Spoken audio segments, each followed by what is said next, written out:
And from Columbus, Ohio, I'm your host, Robb Dunewood. And coming out of Philly, it's your girl, Tech Like Steph. And out of Atlanta, this is Terrance Gaines, a.k.a. Brother Tech, a.k.a. soccer season is over. So my Mondays and Saturdays are free until we start all over again with summer camp. I don't know about y'all, but trying to find summer camps nowadays, since COVID's over now, everything is booked super duper early or it's super duper expensive. So these summer camps, these folks trying to get that money that they missed. So they using, I don't know if it's inflation, I don't know if it's get back, I don't know what it is, but if your kids ain't in summer camp by now, it's a wrap. I mean, kids just don't play outside in the summer no more, like all summer long. Nope. That's crazy. And then make matters worse, they be like, all right, we need $1,800 a week, and it's from 9 a.m. to 11 a.m. It's like they ain't even. Whoa! Did you? Is that a real number? No. I was gonna say what? Or I was like, well, you got 3 kids, but your two girls is older. They probably don't necessarily need the camp anymore, do they? Well, no, they do. They still need it. My oldest daughter goes to band camp for the summertime. Okay. With the school. And then my middle child, she's into art. So we're putting her in art classes, art camp, online and in person. And then the youngin', he does the sports camps. So, he does, I think you're going to do basketball and baseball and softball and all that. Now, if it really costs $1,800 a week, none of them would be doing nothing. But at the same time, ain't nothing like trying to entertain kids during the day when you're trying to get work done. So even though it's expensive, it's like, get out my face though. Still get out of my face. Times have changed. That's all I gotta say. Cause we was like, go outside, don't come back till the street lights come on, and that was it. I remember when I was a kid, it'd be like, once you go out, you can't come back in. You out. So, grandma, I'm thirsty. You better go to that hose, get you some hose water. It's like now folks will act like that's actually like a health crisis that your child is drinking out the hose. It probably kind of is, but still.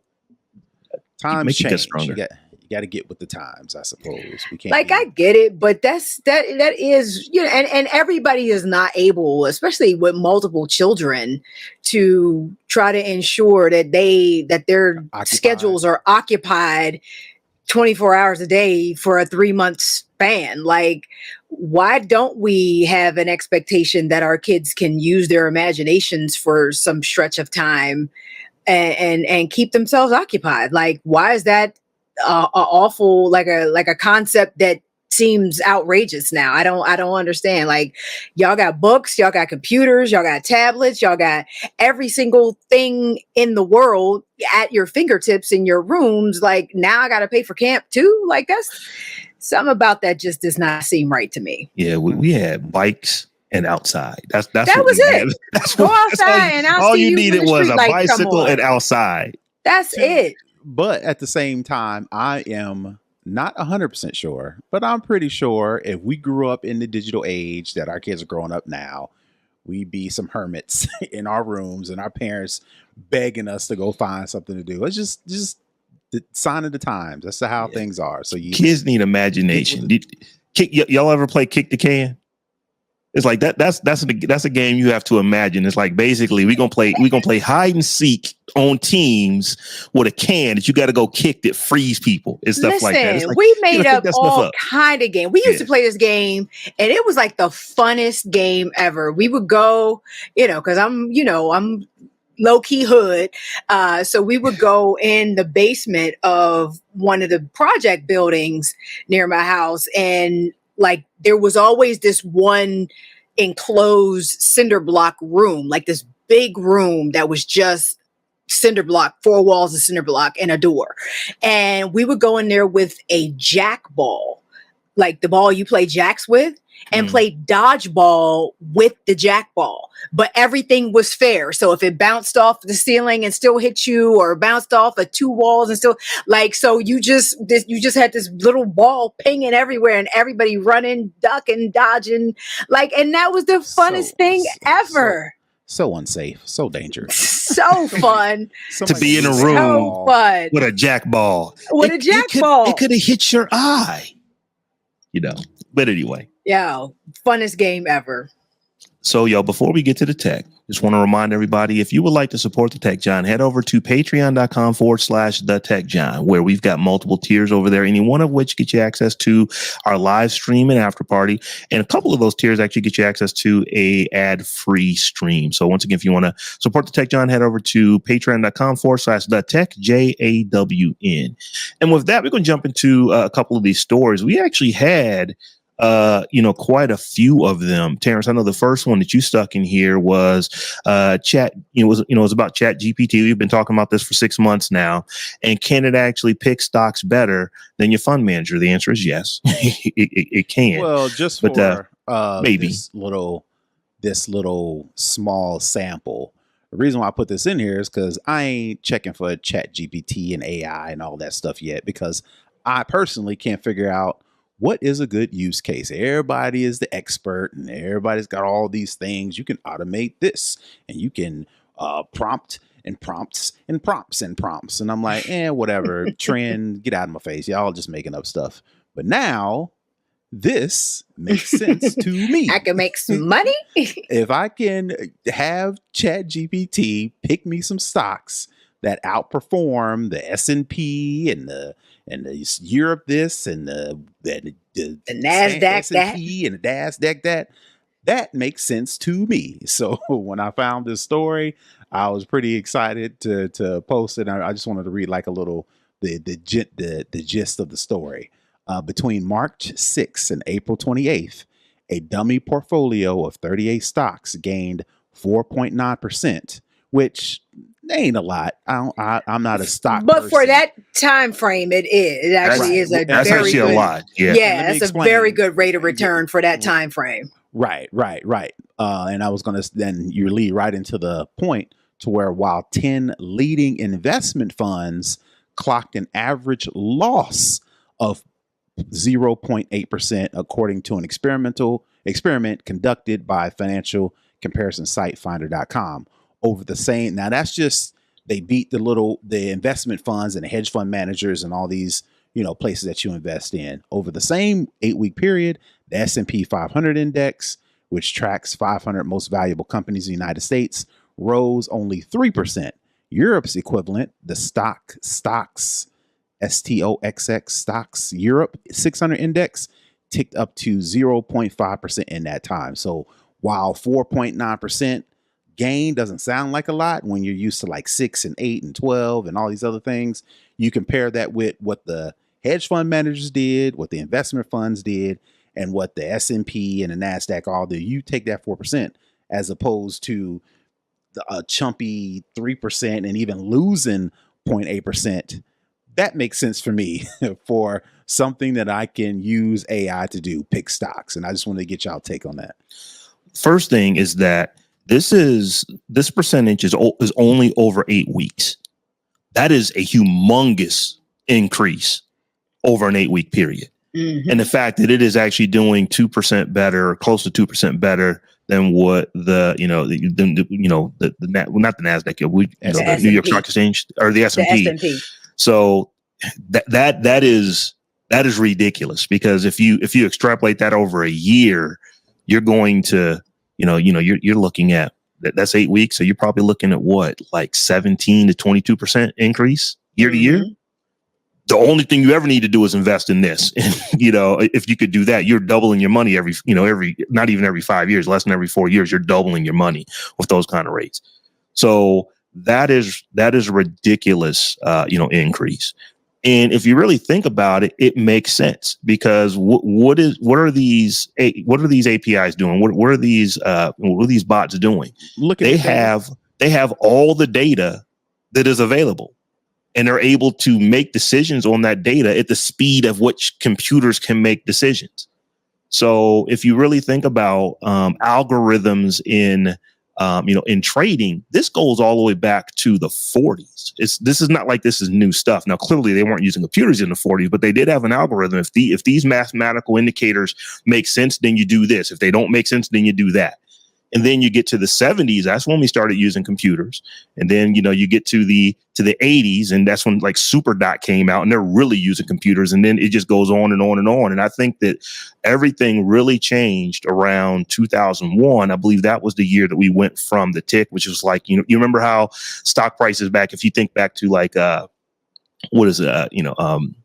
trading places. That was my first introduction to stock trading. Well, it's 42 and a quarter, it's 42 and a 16th, it's 38, and we traded on the uptick, so everything was based off of 1/16th increments. And then in 2001 they changed it to decimals, so you literally increased your liquidity. I guess, what is that, 625%?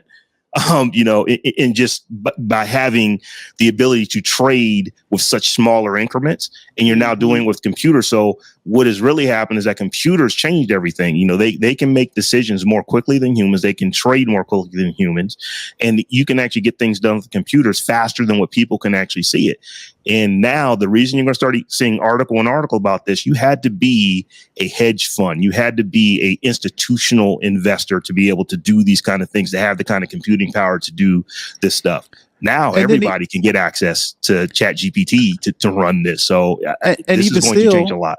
You said you made all that about supercomputers and things like that, but most traders, they run on emotion.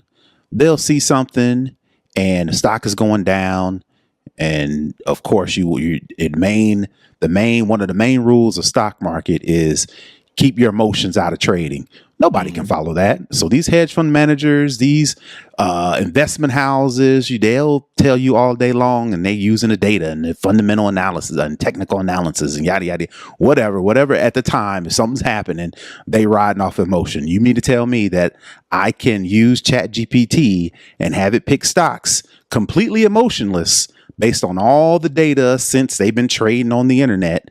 That to me is almost like, that's not foolproof, but it makes more sense to where me, the person looking at the stock and saying, oh, I read on the news that something's about to happen, so therefore I'm going to buy or I'm going to dump all this stock, versus ChatGPT. If I trust that and not willing to risk more than I'm willing to lose, if I can just take my emotions completely out of it, write a couple of prompts, have it come up with a couple stock tips, and I just go that, then according to this, I'm going to do better than hedge fund managers and the stock market. That just takes the emotion out of it. My whole thing, though, is like, and I don't, this may just be me with not having enough of an understanding of the financial markets, but could this turn into a situation where, similar to when somebody gets similar to what happened with Silicon Valley Bank, when Peter Thiel and them got spooked and took all their money out, will people make a run on the stock market that now has to get paid out because ChatGPT did so well? Now you have millions of people that have to get paid out. There's still only a finite amount of money to go around. So if all of these people have to get paid out because they're killing the game, what does that do to the market itself? Does that crash the market when you have so many? Because the market is, to your point, Terrance, about the market's designed. The market's designed for somebody to lose, and it only works when more people lose than win. So if you have this, this mechanism by which everybody can win, what happens to the market at that point? The Illuminati will step in. So I think you're going to start seeing the institutional investors, the hedge funds, the big investment banks. You need to regulate this, because as long as they have the advantage, and trust me, Terrance, to your point, they're not trading with emotion, or they are trading with emotion.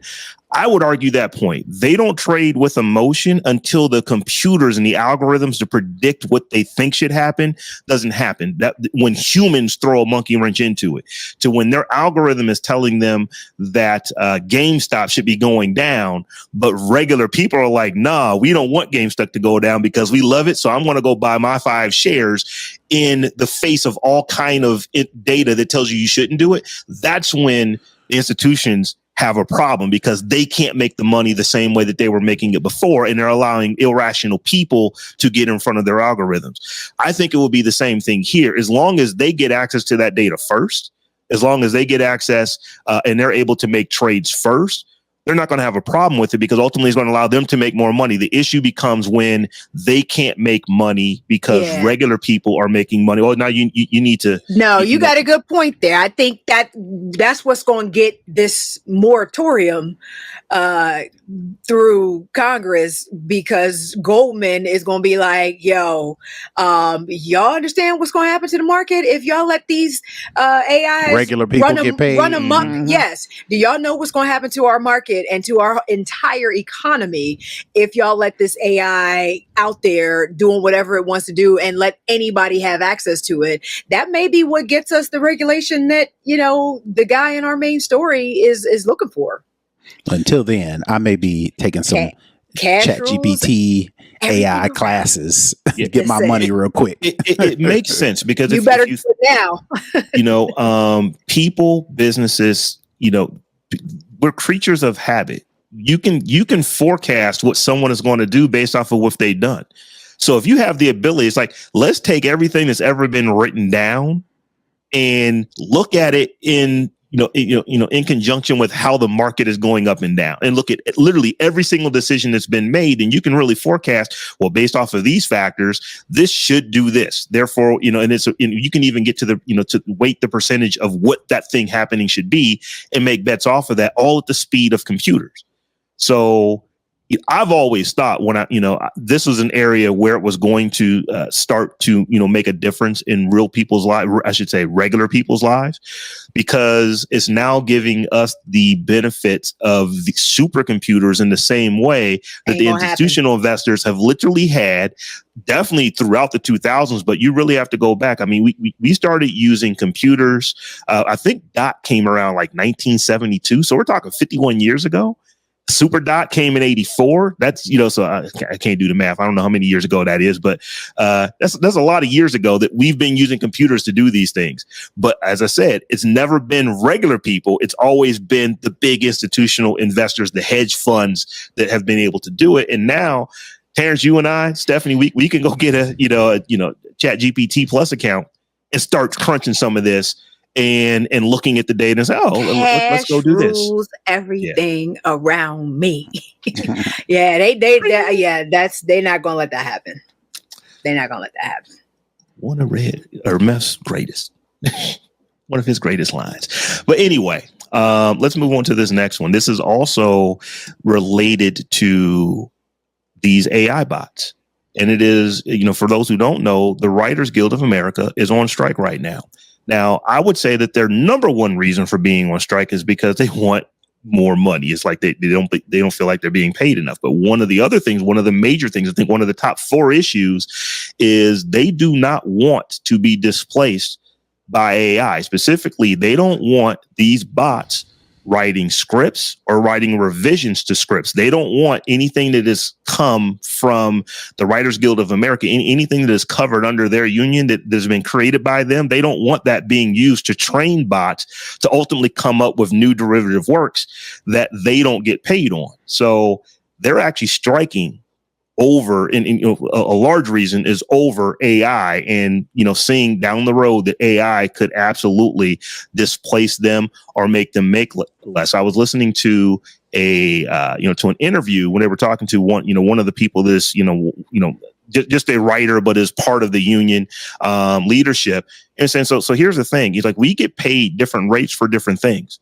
So if you write something original, that's where you're going to get paid the most. But we also are able to come in and take an existing work and then rewrite it, rework it to make it work for today. It could have been a story that was written in the 80s, and you need to redo some things to make it apply or applicable to 2023. Well, if you had an AI write it, and then you get a writer to come in and do the revisions, you don't necessarily have to pay them as much. And that was one of the, the examples that they use. Or you just flat out have AI writing stuff and then having, us come, we do the initial revision and they have AI take over and do all of the updates to it. And they don't want any of that. So this is one of the areas where we're really seeing AI come in and potentially take people's jobs. The thing, though, is part of the provisions that they are proposing is that they get to use AI, but the studios don't. And I'm just like, where they do that at? You know what I mean? Like, I thought I was just like, the math ain't mathing on this one right now. Like, the math ain't mathing. I'm sorry. The math ain't mathing. Yeah, I'm glad you brought that point up. I was going to go there next. So yeah, they can use it to help them work out their thoughts and do things with it to ultimately make their job easier. But they still you still pay me as though I created that. Make it make sense to me, writers. Like I'm all for unions and rights, workers' rights, and all of that. But make that make sense to me, y'all, because it ain't making sense to me right now. The math is definitely not mathing. Yeah, we got a lot to figure out about this whole AI and tech thing, which still, to me, regardless of what I said earlier, it is kind of soon to figure this all out, but you better get ahead of it now before you get too deep and then having to backtrack to figure out, according to this story, it says, the writers feel like when you mention a writer that is a human and not a AI and technology, well, they better figure out those terms now before we're trying to go back and trying to figure out, well, what is a human, what is a writer, who determines what is that later. Let's just do it now. So I mean, I get it. The writers trying to make sure they want that in ironclad, in writing, in the contracts or whatever the case may be. So going forward, we don't have these problems later on, which again, consumerism and capitalism is these studios are going to do whatever they can to maximize profit, lower costs, right? So I see both sides, but again, overall, like I said, this AI stuff is new, so people are trying to get stuff set in stone before we go Skynet. Well, the question that I had, though, ultimately, I guess, I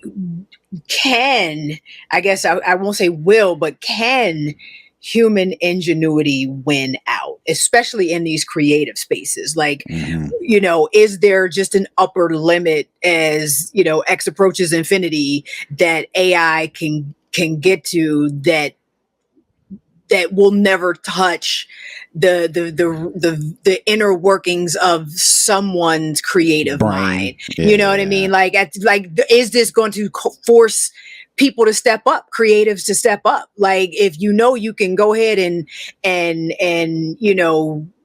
reproduce almost anything that's ever been reproduced before, and maybe do it a little bit better, do we now have to figure out how to do it a little bit better than that? Does this take human creativity to the next level? I don't know.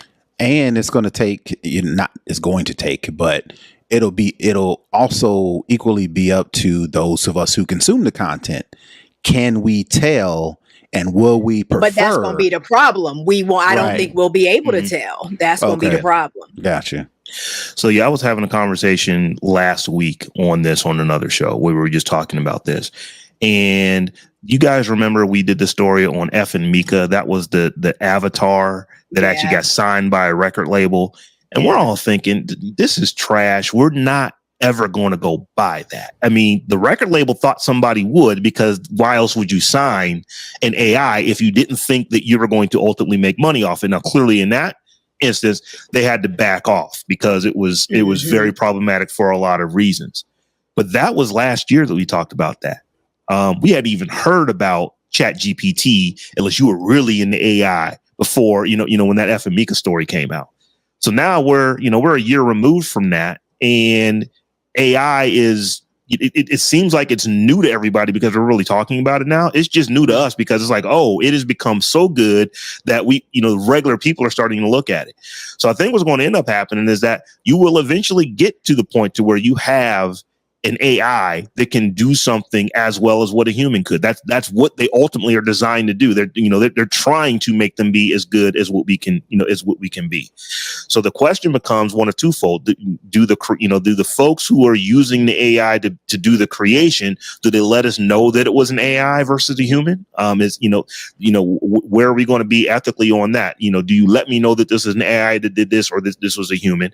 And if they do, real quick, and if they do have to tell us, my second point that I was getting to is, will we prefer human created content, or will we not we'll care? Probably prefer AI generated content. Well, they have been doing that already. Like some of the tech blogs specifically have been publishing AI generated articles, and they've been putting that disclaimer in the title. This portions of this article were AI generated, or whatever, just to be full disclosure. But that's journalism, where it counts to be transparent and authentic. I think when you start talking about movies and music, it's gonna be some shit, yo. It's really gonna be some shit. We're going to have to figure this out, because my stance right now is that I don't want to pay for some AI generated thing when I can go buy Jay-Z tickets. Why would I do that? The problem comes in when I don't know that it was AI generated, and it's just, this track is banging. I'm just listening to it on, on Amazon Music or on iTunes or whatever. They got Jay-Z's voice rapping Ether right now that hit the internet, and like Nas's Ether, and which would never happen in real life, but it's just like, and it's, I don't know, I was going somewhere with this, and I lost my train of thought. Go ahead. So I'll think of it. I mean, it's something. This is not going away. This is, and when we first heard it, this is going to be a flash in the pan. Some people were saying, nah, this isn't. This is not going anywhere. It is going to be here. It's only going to get better, and we're going to have to learn how to work with it. I was saying, I was on another show talking about this. I've got a good friend who is diving in. He is actually an artist. Art is something that he does, but it's like, this is the way the world's going. It's like, at one point I had to learn how to do things digitally. It's like, when I first got into this, I was tagging subway trains. Then I had to learn, I couldn't just use spray cans. I had to learn how to, let's go to art school and actually do some stuff on canvas. And then while in art school, that's when the computer aided, artwork came in. It's like, so every few years I'm updating and doing something, something different. So now I'm learning how to write prompts. In fact, I got two friends who are doing it. Terrance, one of them, who is actually, doing stuff with Midjourney, and the prompts they're writing, and the stuff that he's getting from these prompts that he's writing. One of the things I was talking with him about was that this is something that literally, this is like going to be a new job description. Somebody to actually be able to come up and write these prompts. No, it already is. It's not going to be a new job description. Yeah. There are already job postings out there for people that can write these prompts. And it's just like, it's kind of sad in a way that we're so willing to relinquish our entire intellectual property, like, of the world to a computer. Like, it just, I don't know. It's kind of sad. And as somebody who loves technology, it's sad for me to think that that's where we're going, but that's where we're going. We're literally relinquishing every bit of our intellectual property to a computer. But I guess the ultimate question to me is, the thing that we can still kind of relax on, as far as this freaking out, right? We still have to, we as in humans, still have to write the prompts, right? Which asks the question. For now. Right, for now. Mm-hmm. The question is this AI, if it's just digging into data based off of what our commands are? Is that just machine learning, but we're calling it AI because that's the cool term that people ran with, right? I think the real problem is going to be when this really is artificial intelligence, to where it really doesn't need a command or a prompt from us. So all that, silver lining, we still are in the mix until, like you said, until we ain't. Exactly, for now. And I don't think it's that far away, that we will cease to be in the mix. I don't think we're that far away from that. I don't want to give the plot of this show that I've started watching called Mrs. Davis away.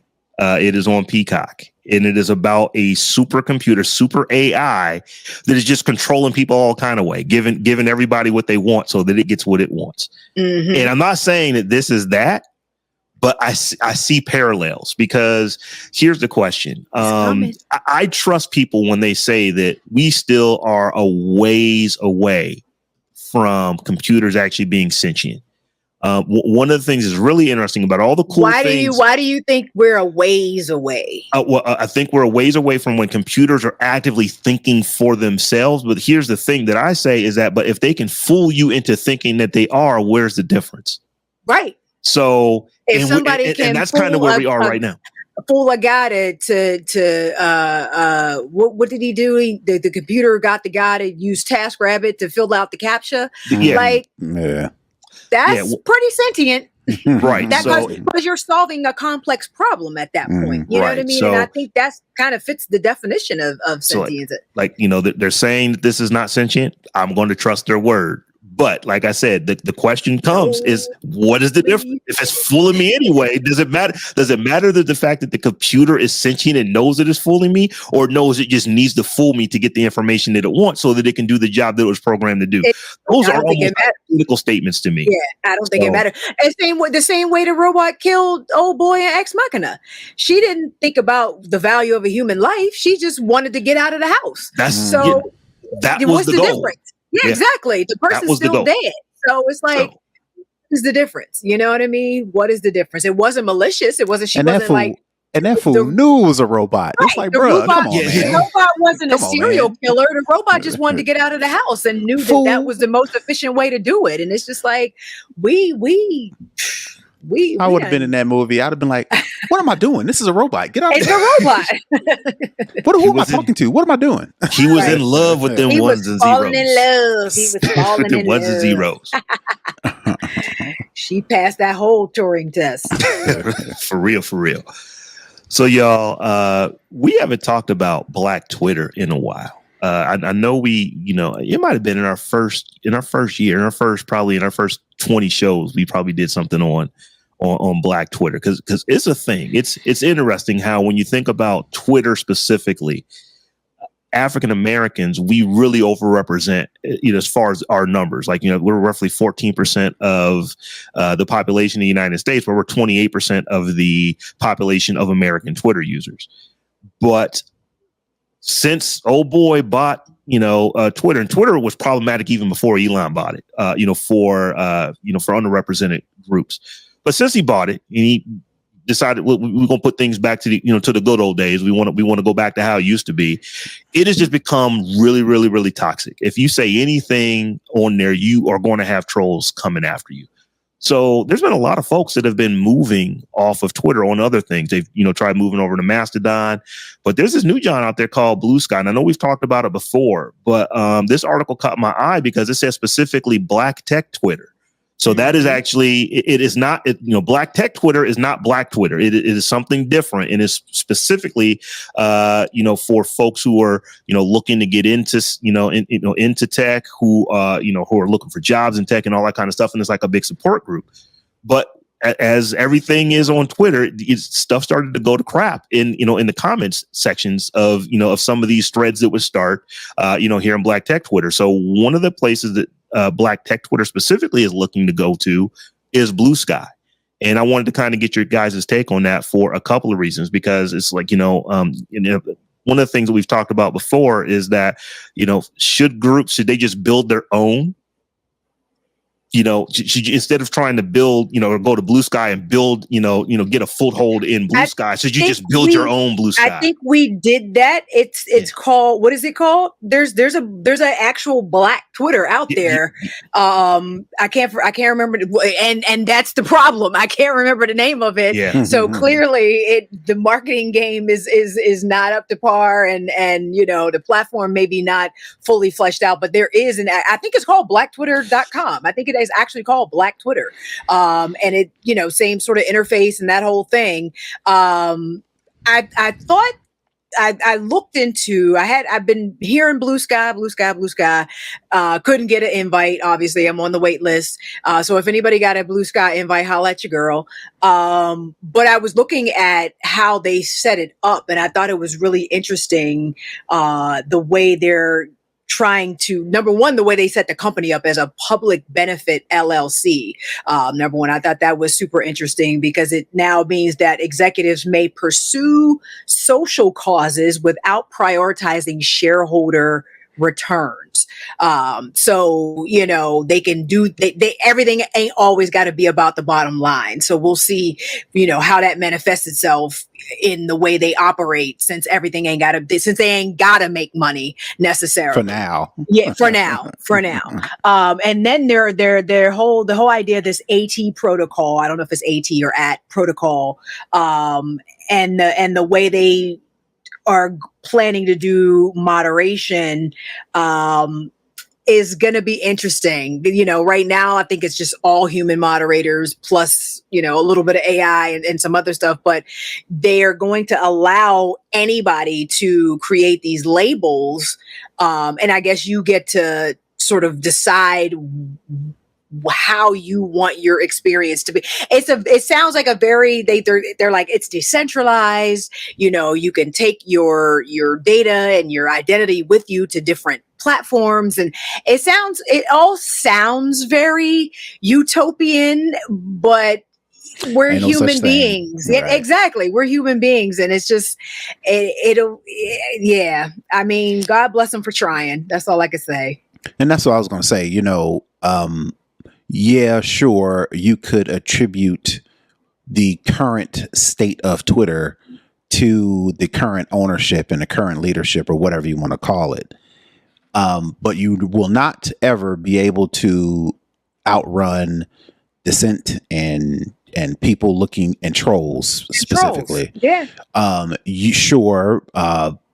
Black tech Twitter, or Black Twitter, anybody that is disgruntled with how things are going on Twitter can say, oh, we're moving over to this thing. And it's so much nicer for now, until the rest of the world follows you when over to only BlueSky. 50,000 people on the platform. Yeah. Right. And that's one. And then number two, what I have always believed about people in general, and if we're talking to be more specific, Black tech Twitter, or Black Twitter in general, right? I think the allure, and correct me if I'm wrong, the allure of Twitter is being able to speak into a large community and everybody be able to see it. Black Twitter, as much as they wanted to kind of, we're unique, we're a different thing, we're a new thing, those people, or the people who claim to be a part of that group, still want to speak to the masses. Mm-hmm. But they wanted to be able to say, okay, the subjects, the lingo, the culture is ours, right? But you still want to talk to everybody. You still want people to see it, but you want to gatekeep. Quote, I'm using the term very, very loosely, gatekeep, right? If Black Twitter goes over to BlueSky and it ain't popping like Twitter is, to where everybody's over there and everybody can see it and whatever, I think the luster will it'll kind of die down, because not everybody, you're not getting the same experience. Mm-hmm. So this is not a warning to Black Twitter or anything like that. I just am curious as to how the experience will be when less people are over there and you're really only talking to a certain group of people, and more importantly, only a certain group of people are going to see it. Will the effects of Black Twitter be different, because it ain't open to everybody like Twitter is, because everybody's on Twitter and everybody can see it? Well, yeah. So on Twitter, and if you're in the Black Twitter hashtag, the reason that Oscar So White is going to go super viral like it does, because it first goes viral within Black Twitter, but then it goes super viral outside of it. Mm-hmm. If you only are Black Twitter, then your opportunity to go viral is only within your community. So it's not going to get picked up by the rest of Earth in the same way. So that's a problem. And that's the same issue that we were saying back when we were talking about the Black Twitter app. The other thing is that there's only 50,000 folks over there, and it's invite only. So for the most part, the people who are going over to BlueSky or the folks who are going over to Mastodon or any of these other federated systems that don't really have really good moderation yet, is that there's just not enough people over there to bring over the trolls, because the trolls that are like the professional trolls, they want to troll where they have massive impact, massive impact. So the reason I like this the story from a Black Tech Twitter standpoint is that for the most part, that hashtag, these are people who are really looking for, hey, have you heard of a position over here? Or my company's got a position for this. It is literally the community helping the community to find opportunity and to level up, skill up, that kind of thing. So that's kind of going to work. The one thing that I'm really concerned with is that, believe it or not, and I'll say it this way, Twitter has the capability of being really good with moderation. You may or may not like the rules that they are now playing by because ownership has changed, but their capability with moderation is actually quite good. When you start looking at BlueSky, when you look at Mastodon, and these systems are they're federated systems, so it's not like it is one company. It is a bunch of companies that are all kind of sort of playing from the same playbook.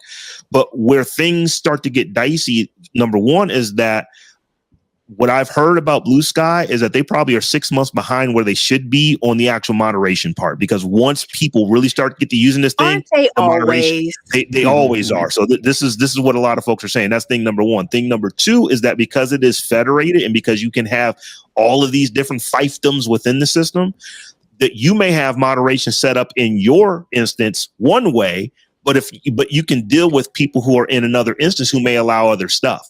Right. So one of the issues is that, well, you may not allow X, Y, and Z, Roman numerals 1, 2, and 3, but if you actually are connected to someone on another server who does, then your instance is now bringing that information into your database, and for which you could be liable for. Now you've got to figure out how to moderate that stuff inside of your instance that you didn't even create inside of your instance. So there's a lot of problems. It's like we keep trying to create this democratic process that does not exist.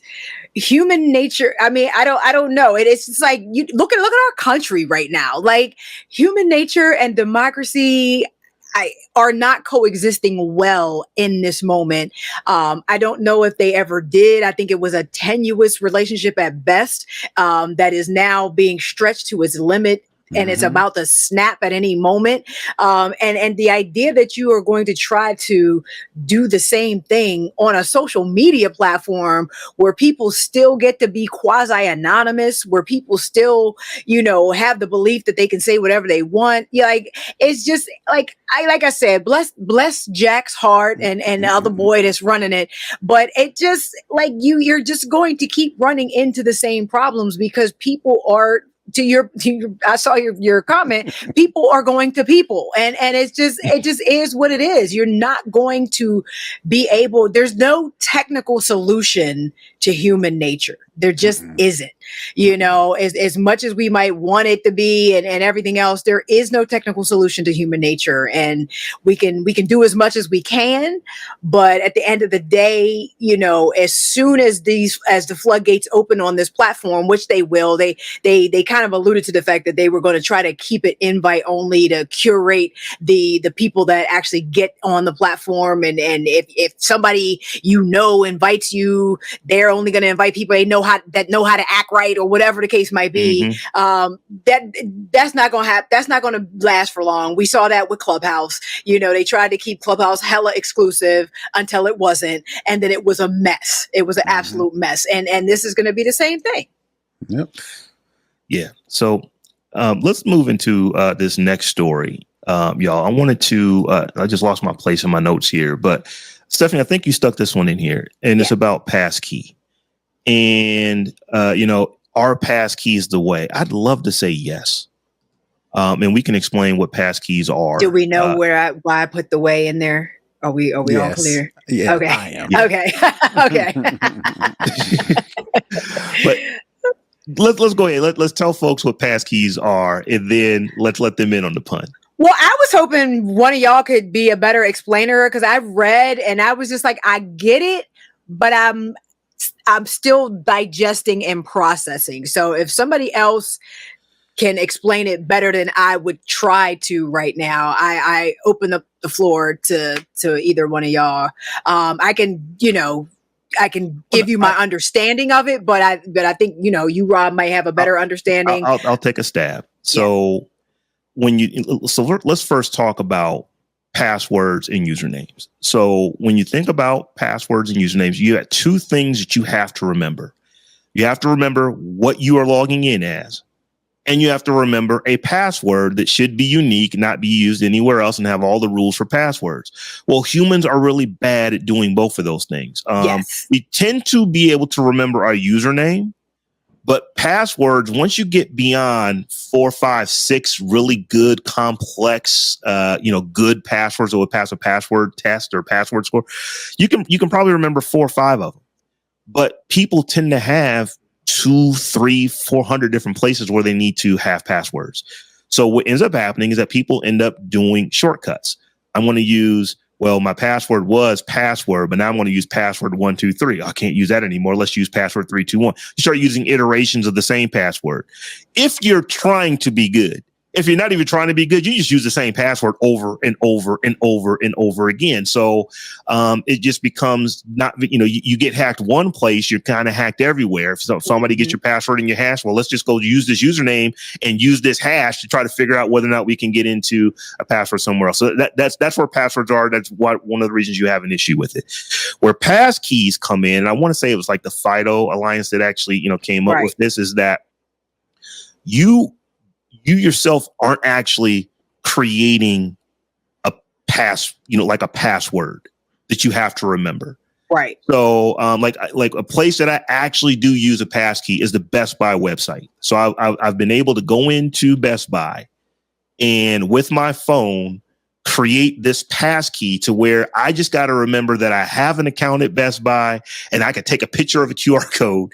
It is going to ultimately get me into the system. Now, I'm not talking about the technology at all. Maybe we'll bring somebody on who can talk in depth about how these things work. But essentially what you're doing is you're getting rid of the person having to remember their username and having to remember a password associated with the username. They just need to remember that I do have an account on this particular website, and they have to have that device. And they have to have a device. That's the one thing I do understand it is that it is device specific. And that's pretty much it. That's the gist of it. You have to have your phone. You have to have access to your phone that creates that key that gets you into the password, gets you into the account, the website, or whatever the case may be. If you don't have your phone, or you don't have access to your phone, that means you can't unlock it using your, what they call it, biometrics, either your eyeball or your thumbprint or your face, right? If you don't have that, then you can't access the site. They can't generate the key for you. Therefore, somebody trying to hack me either needs my phone, or cut my eyeball out, take my thumb off, to put it on my phone, to just hold my eyeball up to my phone to get into the website too. So in theory, that is more secure than me creating a password, like Rob said, that's weak, or me putting the password somewhere that can be hacked, like a LastPass. So what is the difference between the fact that I can open my phone right now with Face ID? So is a passkey Face ID? Like, what is the difference between having Face ID on my phone to unlock my phone and then using a passkey that needs Face ID to enable it to unlock my bank account? Well, it's one and the same, because your computer, let me not say one and the same. If you didn't have your phone and you wanted to log into Bank of America using your thumbprint or whatever the case may be, how is the website going to do that function? Does the website have a camera? Does the website have a way to get your thumbprint or your whatever? The only way we know how to do that is via a phone. Since the phone can do it, then the websites are then entrusting the phone to create this key that you use your biometrics to move on to the website that way. So it really isn't different. You're using your face to unlock your phone. Since you can use your face or your thumb or your eyeball to unlock your phone, then the websites are entrusting that technology to then create the key to let you in. So it's pretty much the same. Again, if you can't get it, if your face changes and your phone forgets your face or your thumb or whatever, the logic is then, since you can't access your phone, you can't access his website. So then the security is, okay, well, if he can't do it, the person who owns it, then somebody trying to hack him certainly can't do it. And again, like I said, unless they chop my eyeball off or take my thumb off, which is very gross, but you get the point. It's making you more secure by not allowing you to authenticate by something that you know. It's making you authenticate by something that you have. You have a face, you have an ID. So, and here's the other thing: it doesn't have to be a phone. You could do it on your computer as well. Right, Stephanie, you're using the same computer I'm using. It's got a thumbprint or a fingerprint scanner on it. You could set up a passkey, in a multitude of applications that will run on that PC, and then use your biometrics on that PC to authenticate with that website. The problem is that you don't generally walk around with your laptop with you. Like we did back in the day, where wherever you want your laptop went. Now it's pretty much just your phone, maybe a tablet, but your phone is the thing that you have with you. So explain it to me like I'm 5. It's basically Face ID for everything. Yep. Or your thumb, pretty or your much, eyeball, I'm just saying Face ID just to simplify it, but Face ID to get into everything. Like right now, Face ID will get me into my phone. It'll get I enable it for my bank and so some other very secure apps that already allow it, but this actually makes it for everything. And it eliminates the password, because the accounts that you sign into now, you got to do autofill, and then it'll say use your Face ID, but as a backup, you need to remember your password, right? It is kind of like a second level of authentication. That's actually where the problem comes in, because, like I said, the websites that I know that I can use passkeys on are almost all e-commerce websites. The one thing they are never going to do is not allow me to give them money, because I don't have my phone. Right. So in almost every case, even though they're setting up and you can use passkey, I believe you can use it now with PayPal, you can use passkey, but you still have to have a username and password as your backup, because for whatever reason you lose your phone, you can't get in. Like Best Buy is never going to have the opportunity. They're never going to say, well, you know what, Rob, since you don't have your phone, you can't give us money trying to log into your account. They're going to have another unsecure way for me to get in. And that's where the problem lies. It's like, in order for passkey to be the promise that everybody wants it to be, it has to replace passwords. Google just enabled it. So it has replaced passwords in Gmail and all Google products. So unless you need to log in without it, and you still can't. We're getting there. We're getting there.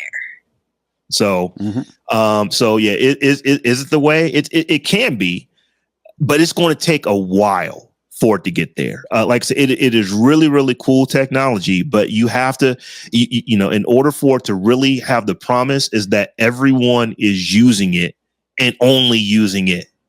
As compared to still having these passwords that can be ridiculously unsecure and very, very hackable. So I would love to see more places, do this, but it's pretty limited right now. When I say it's pretty limited, I want to say the number of websites that we've heard of that you can use this is in the dozens, not in the hundreds of thousands. It's in literally like 87 of them. I'm pulling that number out of the air, but it's not a lot of websites that we've heard of that are actually doing it. It's, if you're using certain password vaults, we now have passkey. That you can use passkey with us. I want to say 1Password actually uses it, and it's pretty cool. And it's like, well, why would you still need a password vault if you're using if you're using passkey? Is it because for all the other places that you don't have the ability to use passkey, you still need to have passwords. Another reason why something like 1Password is a cool place to do passkey, because it itself is what you're authenticating with, and you can still use a username and password to authenticate with it. And now, it may make you do 2-factor authentication to make sure that it is you, but you can actually use a password vault as your passkey authenticator, which is like multi-level. So I could go to your computer, pull up my 1Password on your computer, authenticate on your computer to my passkey in 1Password, and then allow me to log into the Best Buy website. So it has the opportunity to be really, really good. It's just we're so ingrained in using passwords. You kind of need all of Earth to say, okay, this is the new thing. We're all going to turn this on July 15th. And this is just what everybody's going to do. And that's never going to happen. It'll be years and years and years. The passwords still need to be around. Which is fair. I mean, we got to ramp up. We just can't tell everybody, hey, stop using passwords. Right. After 60 years, don't use a password anymore. No, where my concern comes in is that does it take us so long that by the time we actually get to start getting close to mass adoption of passkey, there's something that's better come along that makes the whole thing easier. It's like now we're starting all over again. More time for hackers to figure out how to get around it. Mm-hmm. That's all.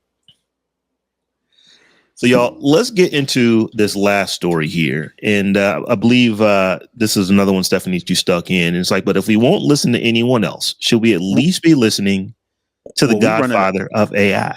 Well, we running up on time. So I don't know if you saw those messages while you was in your deep soliloquy of your thesis, of your summary. We running up on time. It's almost a hot hour here. So, we don't want to hold people a little bit later then. Okay. You know what? Let's say this is actually, it's a good story. This is not time sensitive. We can say that for next week. So we'll cut it out. All right. Well, I don't think we have a spotlight this week, but do you know what we do have? We got a raise. Hey now. And I got a shout out, and Terrance, you're not going to like it, but I'm going to do it because this one is special. Jeff Steinhauer, he actually gets flowers. You know why? Because he is now giving us raises twice. Oh my God. Okay, this dude gave us, he actually sent a message last year. It's like, hey, literally the same time last year, sent us a message. Hey, I got a raise at work, so I'm giving you guys one. Well, you know what? It looks like, that review time came again. He has now given us a second raise, for the second year in a row. So we definitely got to shout out Jeff Steinhauer. I mean, we really appreciate it. That's right. This is someone who has been riding with us since literally the very beginning of the show. And so I wanted to make sure that we got to get really Jeff in the chat. Where's Jeff on Mondays? We would love to see him and thank him real time. So we can give him his flowers. That's right. In the chat. Well, like I said, I know you don't like that, but since we gave him to him last year, he will get some more this year because that's what he's expecting. So my sick joke is we say, oh, we're giving somebody flowers, and then 6 weeks from now they die because we gave them flowers.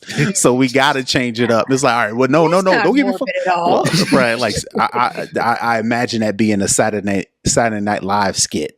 Right, to where everybody's giving somebody flowers. Every time you get flowers, don't give them his flowers. Right, wait, no flowers, no flowers. And then So with that, y'all, let's go ahead and start getting ready to wrap it up. Tech Life Steph, tell the folks how they can get at you. It is official now. It's official now.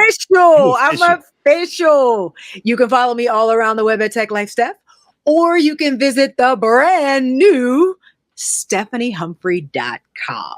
Live and in full effect.